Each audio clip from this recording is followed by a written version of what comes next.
প্রিয় শিক্ষার্থীবৃন্দ, ষষ্ঠ পর্ব ইলেকট্রিক্যালের এসি মিশন বিষয়ের আমাদের আজকের বিষয় ভোল্টেজ রেগুলেশন। প্রথমে আমরা দেখব ভোল্টেজ রেগুলেশন কি। ট্রান্সফরমারে নো লোড ভোল্টেজ ও ফুল লোড ভোল্টেজের পার্থক্যকে ফুল লোড ভোল্টেজ দ্বারা ভাগ করলে ভোল্টেজ রেগুলেশন পাওয়া যায়। ইহাকে শতকরা হিসাবে প্রকাশ করা হয়, অর্থাৎ পার্সেন্ট ভোল্টেজ রেগুলেশন সমান voltage no load minus voltage full load divided by voltage full load গুণন 100। এখানে BNL সমান নো লোড ভোল্টেজ, BFL সমান ফুল লোড ভোল্টেজ। শিক্ষার্থী বন্ধুরা, এখন ভোল্টেজ রেগুলেশন সম্পর্কিত আরও দুইটি গুরুত্বপূর্ণ বিষয় আমরা আলোচনা করব। এক, ভোল্টেজ রেগুলেশন কখন নেগেটিভ হয় এবং কেন।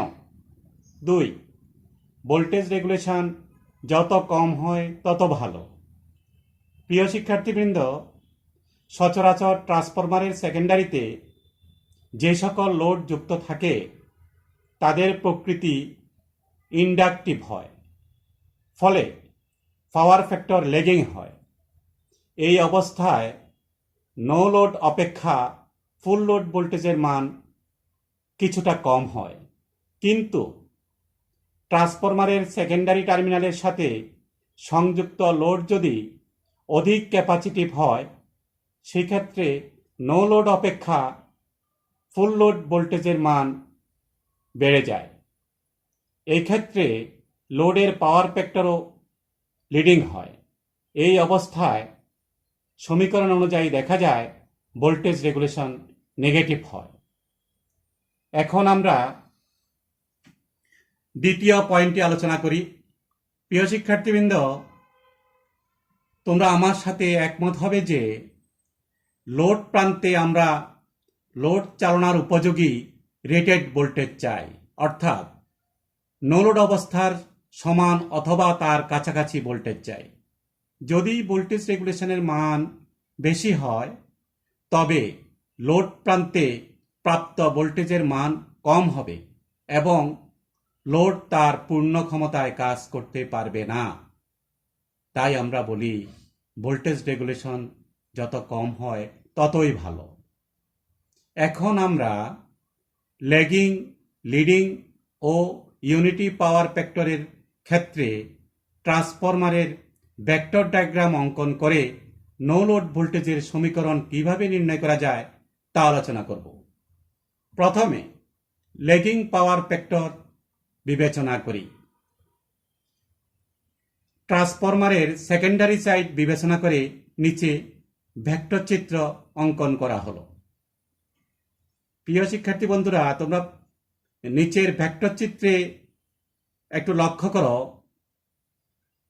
আমরা ল্যাগিং পাওয়ার ফ্যাক্টরের ক্ষেত্রে ট্রান্সফরমারের নো লোড ভোল্টেজ নির্ণয়ের ভেক্টর ডায়াগ্রাম দেখিয়েছি। এখানে দেখো, চিত্রানুযায়ী ওডি সমান ফুল লোড ভোল্টেজ বা BFL, ডিসি সমান সেকেন্ডারির সাপেক্ষে সমতুল্য রেজিস্টিভ ড্রপ তথা IS R equivalent in terms of secondary, AC সমান সমতুল্য রিঅ্যাক্টিভ ড্রপ তথা IS X equivalent in terms of secondary, OA সমান নো লোড ভোল্টেজ বা BNL, কোণ DOE সমান সেকেন্ডারি পাওয়ার ফ্যাক্টর অ্যাঙ্গেল, যা চিত্রে পাইএস দ্বারা দেখানো হয়েছে।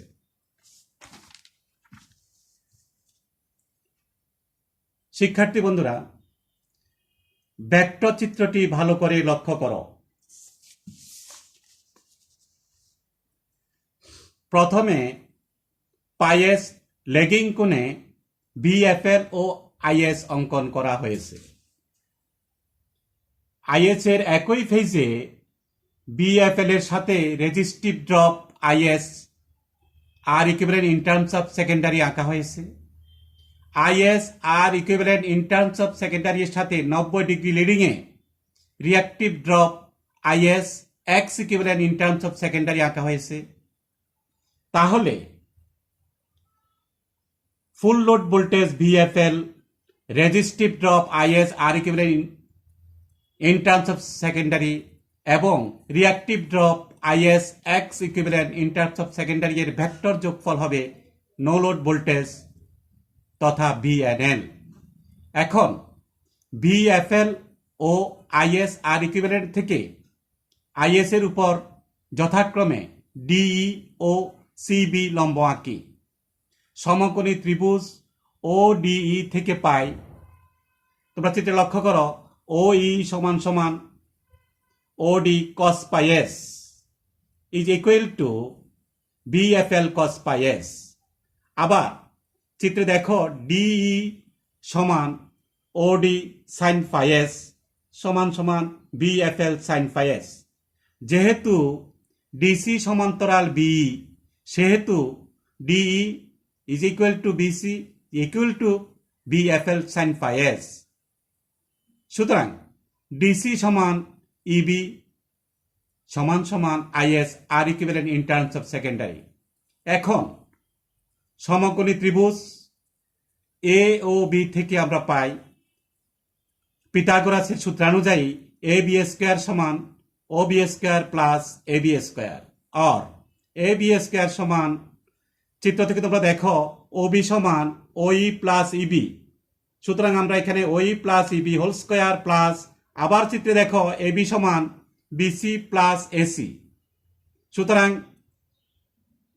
বি এ বি সমান চিত্রে দেখো ভিএনএল, সুতরাং ভিএনএল স্কোয়ার সমান BFL cos pi S plus IS R equivalent in terms of secondary whole square plus BFL sine phi S plus IS X equivalent in terms of secondary whole square. সুতরাং BNL সমান square root of BFL cos pi S plus IS R equivalent in terms of secondary whole square plus BFL sine phi S plus IS X equivalent in terms of secondary whole square.